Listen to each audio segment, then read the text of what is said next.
भूतिया झूला। इस कहानी को आज मैं आपके साथ शेयर करने वाली हूँ। काफ़ी डरावनी और काफ़ी भयानक ये कहानी, जो आपके बच्चों के साथ साथ आप लोगों को भी जानना काफ़ी ज़रूरी है।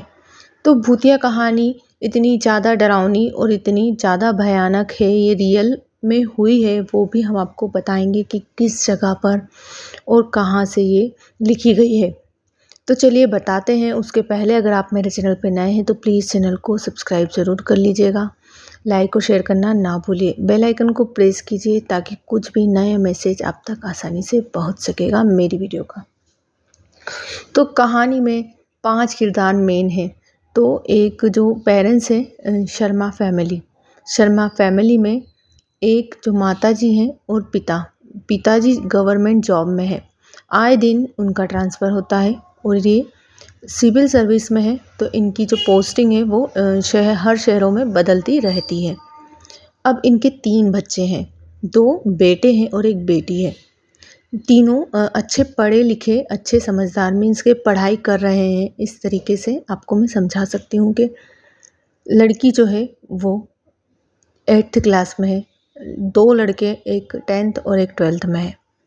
अब आप समझ सके होंगे कि एज भी इनकी बहुत ज़्यादा नहीं है पर बहुत कम भी नहीं है। समझने के लिए ये लोग काफ़ी समझदार भी हैं और एकदम नहीं भी हैं। इनकी जो मम्मी है वो काफ़ी अच्छी और एजुकेटेड है, तो ये सब चीज़ों में वो बिलीव नहीं करती है। अभी भूत की कहानी चालू नहीं हुई है। इनकी कहानी काफ़ी भयानक और काफ़ी डरावनी है। तो किस तरीके से इन लोगों के साथ क्या हुआ है वो भी मैं आपको कहानी में बताऊंगी, पर पहले हम इनके नाम जान लेते हैं। तो शिवानी लड़की का नाम है और जो लड़का है, एक तो गौरव है और एक धीरज है। तो गौरव और धीरज जो है वो छोटे, मीन्स के बड़ा वाला गौरव है और छोटा धीरज है। उसके बाद शिवानी है। शिवानी सबसे छोटी लड़की है और इनके आए दिन के ट्रांसफ़र होते हैं। तो अब इनका गोरखपुर में ट्रांसफ़र हो गया। इसके पहले वो लोग रहते थे इलाहाबाद में। इलाहाबाद से उनका गोरखपुर ट्रांसफ़र हो गया। उनके जो पापा हैं उनका वहाँ ट्रांसफ़र हो गया था। उन्हें अच्छा खासा बंगला मिला था। बंगला भी काफ़ी अच्छा था और काफ़ी बड़ा मिला था, क्योंकि इसके जो पापा थे वो अच्छी पोस्ट पे थे। इन्हें सब कुछ ठीक लग रहा था, ये काफ़ी खुश थे, क्योंकि इस बार जो बंगला था वो इलाहाबाद के बंगले से ज़्यादा बड़ा मिला था, क्योंकि ट्रांसफ़र के साथ साथ इनकी पोस्टिंग भी बढ़ी थी। तो इनका जो बंगला था वो काफ़ी अच्छा था, तो ये लोग वहाँ शिफ्ट हो गए। उसकी जो मम्मी थी उनका कहना था कि ये बार बार का शिफ्ट होना हमें पसंद नहीं है, आप चले जाया करें, हम एक जगह ही रह लेंगे। उसके जो पापा थे उनका कहना था, नहीं, मैं मेरे बच्चों के साथ रहना चाहता हूँ। उनकी मेरे 3 या 4 साल फिर नए होंगे, कहीं और होगा और मैं मेरे बच्चों के साथ नहीं रह पाऊँगा, इसलिए मैं जो हमेशा मेरे बच्चों के साथ ही रहना चाहता हूँ। तो हमेशा वो अपनी शिफ्टिंग कर लेता है, बच्चों के साथ ही करता है। अब जो शिवानी थी वो काफ़ी चंचल थी, उसके फिर से कई सारे दोस्त बनने वाले थे। अभी उसके दोस्त नहीं बने थे।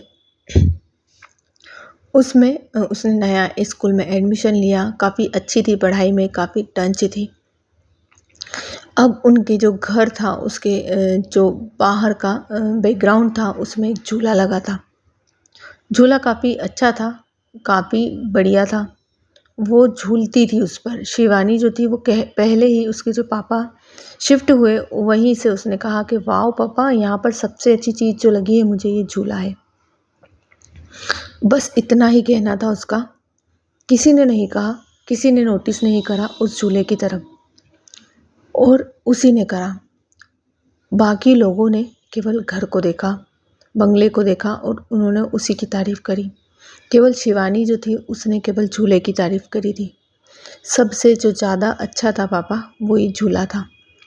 अभी कुछ हुआ नहीं था, ना ही इस झूले पे कोई भूत है। कहानी में आगे कुछ तो नया होने वाला है, तो चलिए चलते हैं, जानते हैं इसकी तरफ। शिवानी स्कूल जाती है, दोनों बच्चे भी अपने नए स्कूल में जाते हैं। सिविल सर्विस में थे पापा, तो काफ़ी अच्छे से धाक थी उनकी। उनके जो पापा थे वहीं छोड़ने जाते थे गाड़ी से। उनका जो ड्राइवर था कभी कभी वो जाता था, तो उनकी एक अलग ही मन में अच्छा था उनका, और बच्चों के भी सामने काफ़ी अच्छा इम्प्रेशन था। शिवानी जो थी फटाफट से दोस्त बना लिए, क्योंकि पापा इतनी बड़ी पोस्ट पे है, अच्छी लड़की है, इतने बड़े बंगले में रहती है, तो लड़कियों ने जल्दी जल्दी दोस्त भी बन गए। शिवानी की काफ़ी सारी सहेलियां बन गई और वो लोग घर आती थी।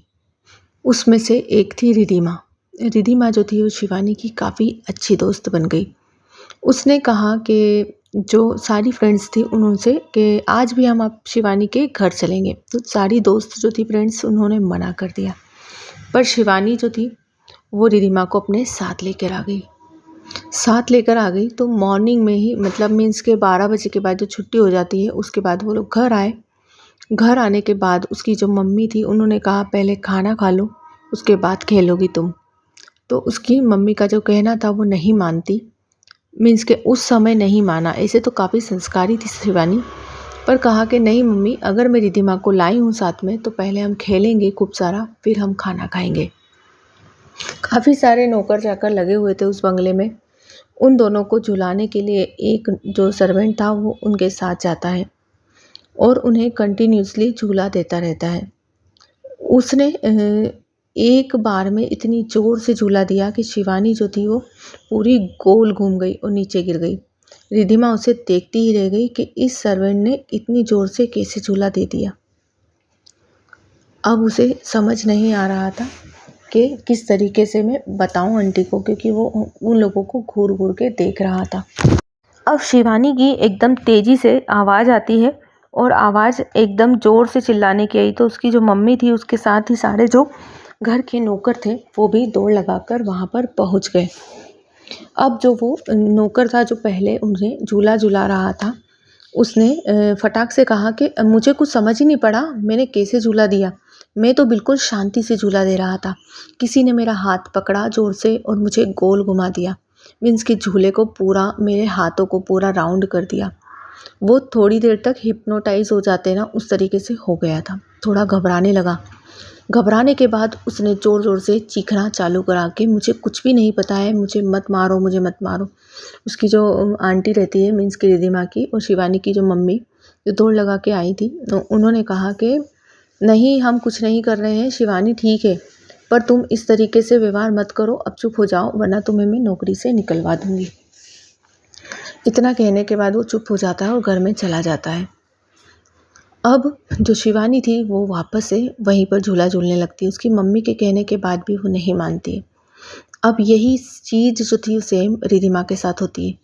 अब इधर वो नौकर नहीं है, अभी नौकर नहीं है, फिर भी वो रिधिमा के साथ वो चीज़ होती है और वो ज़ोर से फिकाती है, एक कोने में जाके फिकाती। अब यहाँ उसे, रिधिमा को काफ़ी ज़्यादा गंभीर चोटें आई है। जिस तरीके से शिवानी गिरी थी उसे एक खरोच नहीं आई, और उसी तरीके से अब रिधिमा गिरी है, उसे काफ़ी ज़्यादा गंभीर चोटें आई हैं। तो शिवानी जो रहती है वो और उसकी जो मम्मी वगैरह जो थे, सर्वेंट थे, वो सब उन्हें हॉस्पिटल ले जाते हैं रिधिमा को। अब रिधिमा का इलाज चलता है। इस तरीके से वो गंभीर रूप से घायल हो जाती है, इतनी ज़्यादा चोटें। अब उसकी जो मम्मी थी उन्होंने कहा कि अब मुझे शिवानी, तुम्हारी बिल्कुल ही हरकतें अच्छी नहीं लगती है। तुम एक तो बच्ची को बेचारी भूखी प्यासी, तुम उसे खेलने के लिए लेके आई स्कूल से और उसे कुछ खाने नहीं दिया, और इस तरीके से तुमने उसके साथ खेला, उसके शरीर पर कितनी ज़्यादा चोटें आई हैं। शिवानी चिढ़कर अंदर चली जाती है और शिवानी चिड़ी चिड़ी सी रहती है उसकी मम्मी से भी, कि बच्चों को खेलने का शौक़ रहता है तो उस तरीके से वो चिढ़ती है। फिर उसकी जो मम्मी थी, उन्हें रात में वो झूला तेज़ी से झूलता हुआ नज़र आता है। वो काफ़ी ज़्यादा गंभीर रूप से एकदम घबरा जाती है, एकदम ज़ोर से चिल्लाने लगती है। उसके हस्बैंड उठते हैं, शिवानी के पापा, और देखते हैं कि ये झूला इतनी तेज़ी से क्यों चल रहा है, कोई भी नहीं है, हवा भी नहीं चल रही। उन लोगों को थोड़ा सा डाउट होता है। अब फिर वो पलटते हैं वापस से, तो शिवानी उस झूले पे वापस बैठी है और किसी से बातें कर रही है। शिवानी के पापा को एकदम घबराहट होती है और कहते हैं कि क्या शिवानी की मम्मी, ये शिवानी वहाँ कैसे पहुँच गई और ये किससे बात कर रही है, हमें कुछ भी समझ नहीं आ रहा है। दोनों भी डरते हैं क्योंकि सामने सब कुछ उन्हें नज़र आ रहा था कि ये तो भूत है। अब वो पढ़े लिखे थे तो भी वो समझ सकते थे कि किसी भूत से ही बातें कर रही है, या तो क्योंकि वहाँ ना तो हवा चल रही थी ना कुछ, पहले खाली झूला था, उसके बाद थोड़ी देर बाद शिवानी उस पर आके बैठती है और वो काफ़ी तेज़ी से हंसते हुए उससे बातें करती है। अब उसकी मम्मी को काफ़ी डर लगने लगता है। उसकी मम्मी पापा रात में ही उसके पास जाते हैं और कहते हैं, शिवानी, काफ़ी ज़ोर से चिल्लाते हैं और चिल्लाकर कहते हैं कि शिवानी, तुम्हें बिल्कुल समझ नहीं आता, तुम इतनी अनजान जगह पे एकदम रात में तुम कैसे आ सकती हो। खूब तेज़ चिल्लाकर उसे अंदर ले जाते हैं। उसकी मम्मी का बोलना हुआ और उसकी मम्मी के ऊपर एक डाल ज़ोर से गिरी। उसकी जो सिर के ऊपर फोरहेड पे उसे काफ़ी ज़ोर से चोट आई, जिससे उसे ब्लड भी निकला शिवानी की मम्मी के। उसकी मम्मी ने शिवानी को चिल्लाया और उसके ऊपर इस तरीके से चोटें आई। अभी कुछ समझ नहीं पड़ रहा था। फिर उसके बाद ये घटना घटती रही। वो हर रात इस तरह जाती झूले की तरफ शिवानी 2 बजे के करीब, 2 से 3 बजे, और खूब तेज़ी से हंसती, झूला झूलती। उसके मम्मी पापा को कुछ समझ नहीं आ रहा था। फिर वहीं के जो सर्वेंट थे उन्होंने बताया कि सर, हम आपको एक बात बताना चाहते हैं जो हमारे दिमाग में काफ़ी समय से चल रही थी। वो कहते हैं कि सर, यहाँ पर आपसे पहले 3 से 4 लोग और भी आ चुके हैं, उनके साथ भी यही सब हुआ है। तो उन्होंने कहा कि आपको नहीं पता कि ऐसा क्यों होता है। तो सर्वेंट जो था वो कहता है, सर, पूरी जानकारी वो लोग लेते ही नहीं है और यहाँ से बंगला शिफ्ट कर लेते हैं। मीन्स कि वो जड़ तक पहुँचते ही नहीं है। उनके बच्चों के साथ भी यही सब होता था, पर वो उसे जानकारी नहीं लेते थे और वो लोग इस बंगले को खाली कर देते। पर हमारी तो गवर्नमेंट जॉब थी, हमें तो यहाँ पर नौकरी करना ही थी, तो हम लोग यहाँ से नहीं जा सकते। पर हमने भी हर रात इस तरीके से इस झूलों को तेज़ी से हवा में झूलता देखा है। किसी ने इसे रोकने की कोशिश की जो काफ़ी ज़्यादा गंभीर रूप से घायल हो चुका है। अब वो बताते हैं कि जो उसकी जो सर्वेंट थे कि सर, आप भी ऐसा ही करोगे क्योंकि आपके बच्चे के साथ ये सब हो रहा है, तो आप इसे खाली कर कर चले जाओगे। तो वो कहते हैं कि नहीं, हम बिल्कुल नहीं करेंगे, क्योंकि 3 दिन बाद हमारे जो गुरु हैं वो काफ़ी दूर से यहाँ पर आ रहे हैं, जो हमारे घर भी आएंगे, तो हमें इस चीज़ का वो समाधान बताएंगे। अभी उन्हें किसी को पता नहीं था, केवल सर्वेंट के अलावा, कि वो गुरुजी आने वाले हैं। 3 दिन बाद वो शिवानी घर से गायब हो जाती है। वो इस तरीके से कंडीशन को क्रिएट कर देती है कि जो गुरु है वो हमारे घर आ ही ना सके, क्योंकि उसे ढूंढने के लिए उसके पेरेंट्स इस तरीके से बिजी हो जाते हैं कि वो उन गुरु को भूल ही जाते हैं कि वहाँ है कोई। उस रात वो शिवानी मिल जाती है, पर अब तो रात हो चुकी थी, गुरुजी कैसे आएंगे। वो घर आ जाती है और काफ़ी डरावनी डरावनी सी हरकतें करने लगती है। उसकी मम्मी ने कहा कि उसे उल्टा चलता हुआ भी हमने देखा है, गर्दन को घुमाता हुआ भी हमने देखा है और एक झूले पर तेज़ी से झूलते हुए भी हमने उसे देखा है। इतनी छोटी बच्ची इतने तेज़ झूले को किस तरीके से झूल सकती है। तो ये सब चीज़ें देखने के बाद उसकी जो पापा रहते हैं वो थोड़े से भावुक हो जाते हैं और कहते हैं कि सर, जो उसके गुरु हैं उन्हें फ़ोन लगाते हैं कि गुरुजी, मैंने अगर आपके लिए दिल से कभी भी कुछ भी प्रार्थना की हो या फिर मैं सच्चे दिल से मैंने आपको माना हो, तो आप मेरे लिए प्लीज़ इस शहर में अभी रुक जाइए। आप सुबह निकलने वाले हैं 8 बजे, मतलब सुबह 6 बजे लगाया था उसने फ़ोन। तो उसने बताया कि मैंने रिक्वेस्ट की कि आप अर्ली मॉर्निंग में निकलने वाले हो, तो आप रुक जाइए और मेरे घर ज़रूर आइए। तो वो गुरु जो थे वो कहना मान लेते हैं और वो उसके घर आते हैं। घर आते ही वो देली पर जैसे ही पैर रखते हैं वो कहते हैं, बंगला बिल्कुल भी अच्छा नहीं है, तुरंत खाली कर दो। वो कहता, नहीं नहीं गुरुजी, मैं खाली नहीं करना चाहता, पर इस केस की तरफ जाना चाहता हूँ। तो गुरु कहते हैं कि काफ़ी भयानक है ये, इसमें कुछ हादसा भी हो सकता है।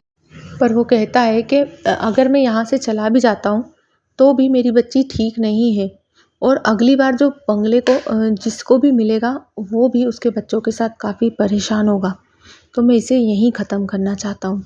तो वो अपने गुरुजी को यहाँ बुलाते हैं।